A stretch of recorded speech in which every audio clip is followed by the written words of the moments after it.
जय श्री कृष्ण। राधे राधे। सभी सनातनी धर्म प्रेमी बंधुओं, मेरे प्यारे भक्तगणों, आपके समक्ष पंडित राजू भाई जोशी मेरे YouTube चैनल के ऊपर एक नए वीडियो को लेकर आपके समक्ष प्रस्तुत हुआ हूं। मैं इस बार का जो प्रकरण है वो श्राद्ध पक्ष को लेके है। श्राद्ध पक्ष क्या होता है, कैसे इनका तर्पण किया जाता है, ये जानकारी मैं आपके समक्ष प्रस्तुत कर रहा हूं। मैं सबसे पहले 12 महीने के अंदर एक श्राद्ध पक्ष आता है जिसके अंदर पितरों का तर्पण किया जाता है, पितरों को भोजन प्रसादी का भोग लगाया जाता है। पितृ अगर रुष्ट हो जाते हैं तो दुर्दिन देखने को मिलते हैं, दुर्दशा होती है और नाना प्रकार के संकट व्याप्त होते हैं। भाद्रपद शुक्ल पक्ष की पूर्णिमा तिथि से आश्विन कृष्ण पक्ष अमावस्या तिथि तक का जो समय रहता है उसे श्राद्ध पक्ष कहते हैं। इस श्राद्ध पक्ष के अंदर दैहिक, देविक और भौतिक तीनों तापों से मुक्ति प्राप्त करने का एक सुंदर उपाय है।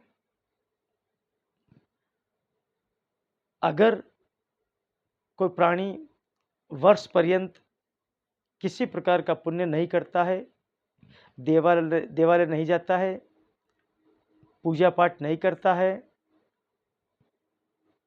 तो वो श्राद्ध पक्ष के अंदर पितृ भोजन, पितृ तर्पण करके अपने पितरों का श्राद्ध मना के पुण्य प्राप्ति कर सकता है और अपने कर्मों को सुधार सकता है। जो श्राद्ध पक्ष के अंदर जो तिथियां निर्धारित की गई है उसके बारे में बताता हूं मैं कि जिस तिथि के अंदर जिस प्राणी की मृत्यु होती है तो इन 15 दिन की तिथियों के अंदर श्राद्ध पक्ष के अंदर जो उनकी अभिष्ट तिथि के अंदर मृत्यु हुई है उस तिथि को श्राद्ध करना उचित रहता है।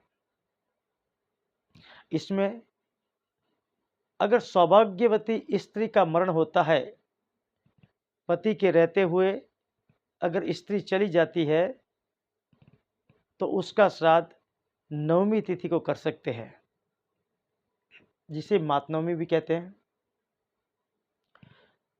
और जो प्राणी सन्यासी जीवन व्यतीत करके भगवा धारण करके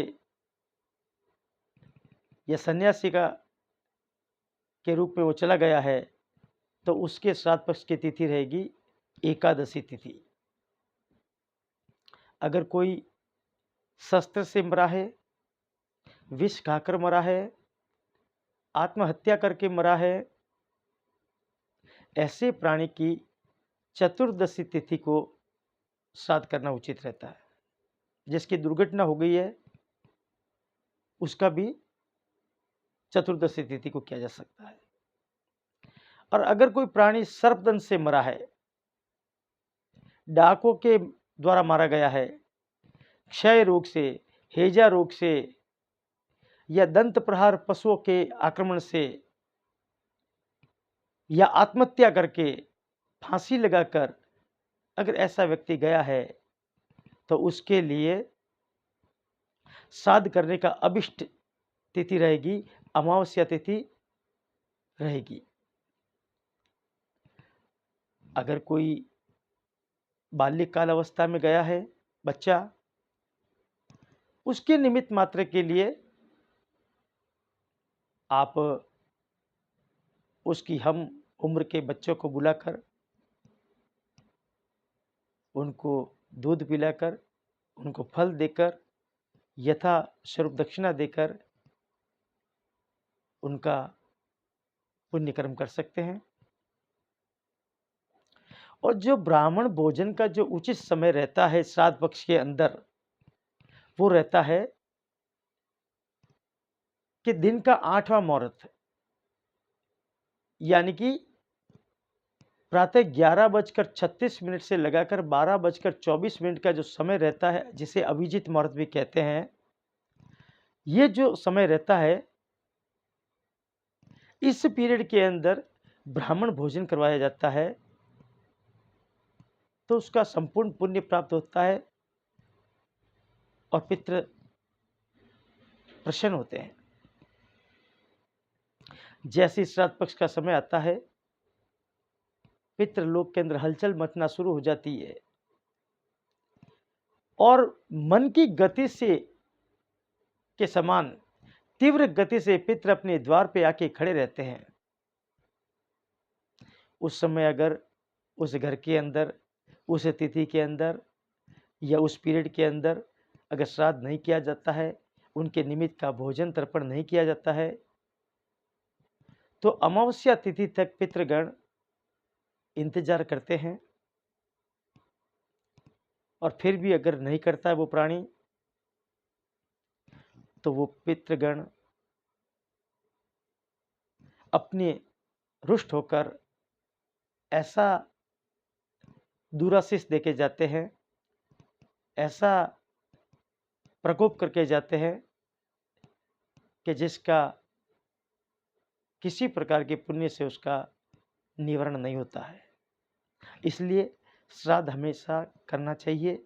श्राद्ध पक्ष के अंदर अपने पितरों का, ये उन्हीं के लिए पक्ष बनाया गया है। पितृलोक के अंदर विराजित अपने कुल के प्राणियों के लिए ही ये बनाया गया है, तो इसके अंदर अपने को श्राद्ध अवश्य करना चाहिए। ब्राह्मण के शरीर में प्रविष्ट होकर अपने पितृगण भोजन करते हैं और फिर प्रसन्न होकर जो आशीर्वाद देते हैं, उससे अपने घर के अंदर आनंद छा जाता है। अपने घर के अंदर पितरों की असीम कृपा बनी रहती है। तो इसलिए श्राद्ध अवश्य करना चाहिए और श्राद्ध के अंदर पवित्रता का पूरा ध्यान रखें। भगवान जनार्दन के शरीर के पसीने की बूंदों से तिल का निर्माण हुआ है, उनके रोम है उसे कुशा का निर्माण हुआ है। तो इसलिए जिसमें श्राद्ध तर्पण किया जाता है, तो अंजलि के समय काले तिल का और कुशा का उपयोग करना जरूर रहता है। यत्न पूर्वक विधि विधान से तर्पण करें, ब्राह्मण भोजन करवावें और अपने पितरों को प्रसन्न करें। और आप श्रद्धा पूर्वक बड़े हर्षोल्लास के साथ में पितरों की तृप्ति के लिए, पितरों के परम आशीर्वाद के लिए, अपनी कर्मों की मुक्ति के लिए, बंधनों से छुटकारा के लिए और पितरों की शांति के लिए आप श्राद्ध अवश्य करें। जय श्री कृष्ण। राधे राधे। आनंद करो, मौज करो और खुश रहो।